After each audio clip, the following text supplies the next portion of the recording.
L'île de la Réunion, région européenne la plus au sud de la planète, doit affronter des handicaps structurels importants.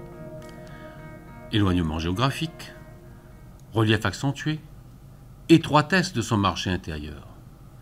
Son inscription a l'objectif convergence du fait de son ultra-périphéricité est aussi justifiée par des défis à relever.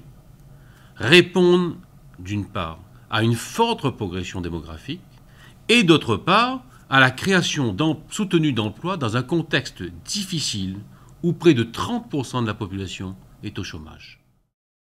L'agriculture représente un enjeu majeur en matière de développement durable.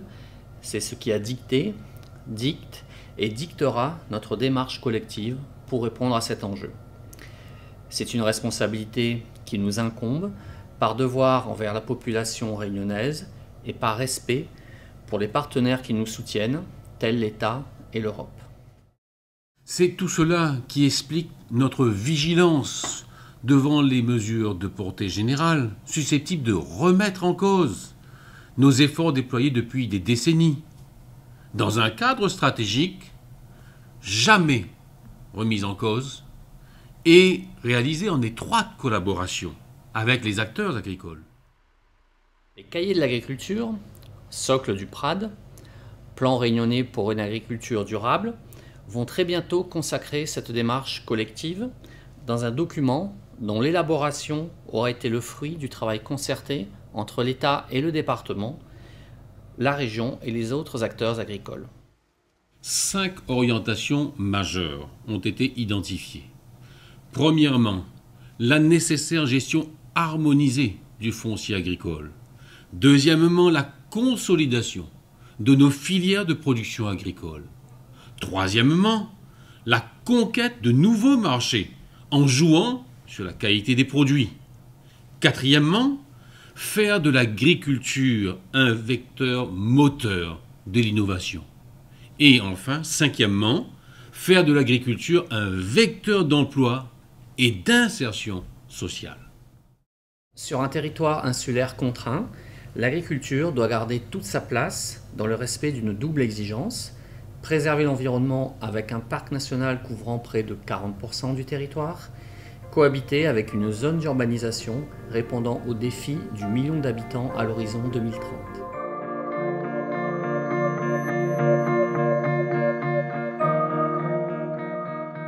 Il est primordial que la Réunion maîtrise son foncier agricole.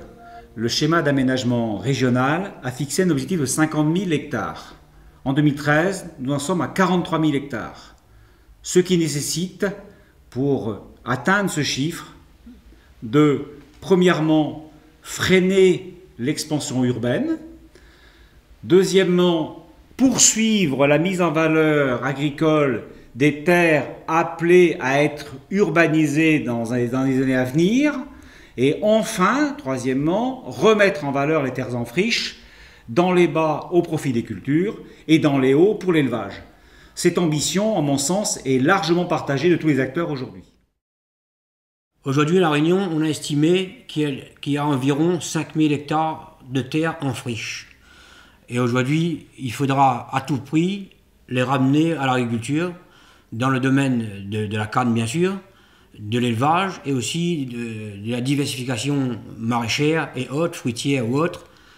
C'est un besoin aujourd'hui, parce que là, ça fait aujourd'hui, on a quand même un terrain et il y a 7 demandes.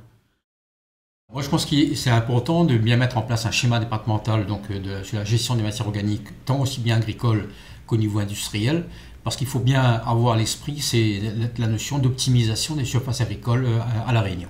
Cet élément est extrêmement important parce qu'il faut qu'on arrive à avoir une gestion cohérente dans les années à venir de notre agriculture avec un foncier où on aura optimisé.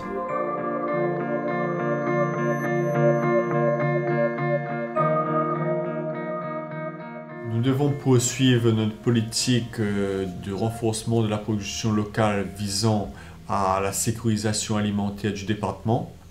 Aujourd'hui, on produit plus de 75% des fruits et légumes frais à La Réunion, près de 100% de la viande fraîche dans le porc et la volaille, ainsi que 100% des œufs frais, ce qui est déjà significatif pour un petit département insulaire comme le nôtre, mais on doit poursuivre et consolider ce développement dans le temps.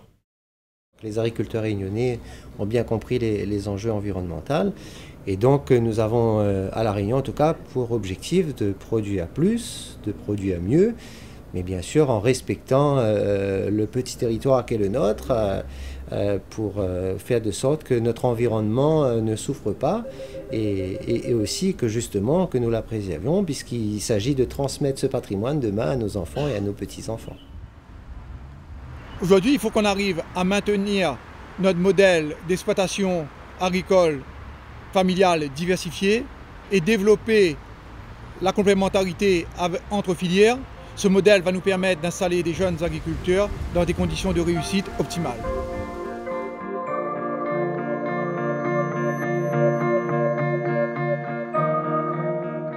On peut concurrencer de nouveaux marchés aujourd'hui. Pour nous, cette conquête passera par une traçabilité de nos produits, de la qualité, pour aller conquérir tous les marchés existants, de la grande distribution, les collectivités locales, la transformation et toutes les niches où aujourd'hui se vendent les fruits et légumes. On peut partir à la conquête de nouveaux marchés, diversifier notre offre sur les marchés export, en commençant par consolider aussi ce qui existe, sucres spéciaux, ananas, label raw, litchi, et en recherchant de nouvelles niches et de nouvelles destinations dans notre environnement régional. Il s'agit de poursuivre les efforts entrepris par les opérateurs économiques de l'île de la Réunion en matière de reconnaissance de la qualité et de l'origine de leurs produits, aussi bien sur les marchés réunionnais, tels que les marchés forains, le marché national ou le marché européen, en défendant l'origine Réunion.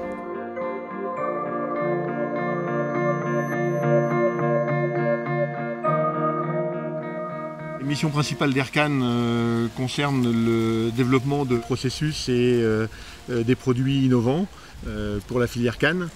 Et en particulier, donc, on est sur le développement de variétales et de techniques culturales qui soient adaptées à chaque zone de production et le développement de nouvelles valorisations dans le cadre de la chimie verte et de la bioraffinerie de la canne.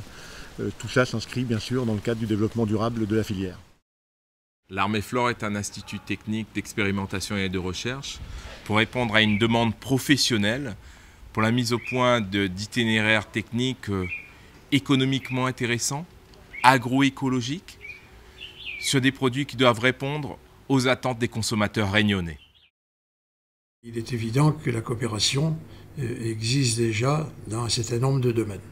Alors, coopération avec les pays de la COI, évidemment, mais on pense qu'il faut dépasser le cadre de la COI. Dépasser le cadre de la COI, ça veut dire penser à l'Afrique de l'Est, et surtout à l'Afrique du Sud, qui est à nos portes. On devrait pouvoir importer des matières que l'on ne produit pas à La Réunion, des matières premières, et là, on ira vers une coopération gagnant-gagnant, et je crois que c'est dans cette voie-là qu'il faut prospérer.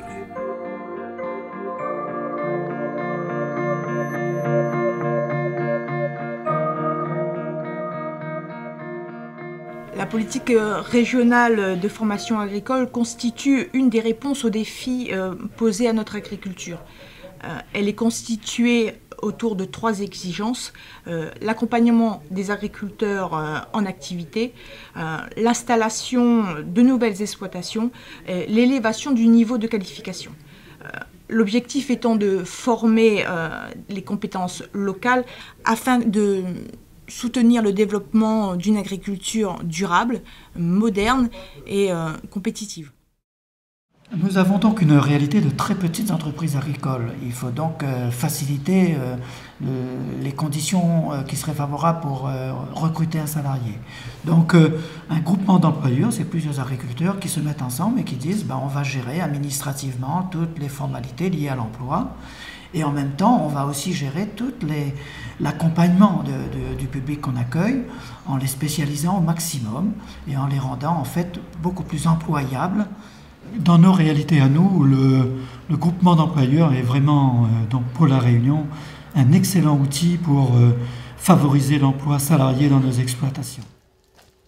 Il y a encore quelques mois, j'étais à la recherche d'un emploi et le fait d'intégrer cette exploitation, ça m'a permis d'avoir les bases de l'agriculture pour pouvoir par la suite pouvoir envisager de continuer dans l'agriculture, dans ce milieu-là. C'est aussi pour moi la possibilité de pouvoir m'insérer professionnellement. L'agriculture réunionnaise a incontestablement façonné l'histoire de l'île de la Réunion, ses paysages et puis même l'identité créole. Et c'est vrai que le Réunionnais est allé conquérir les hauts de l'île. Nous sommes passés très vite à une agriculture post-coloniale, à une agriculture développée avec 3 piliers essentiels de l'agriculture, la canne à sucre, qui était la monoculture phare, mais aujourd'hui également l'élevage et la diversification maraîchère principalement et fruitière. Ce sont les 3 leviers essentiels.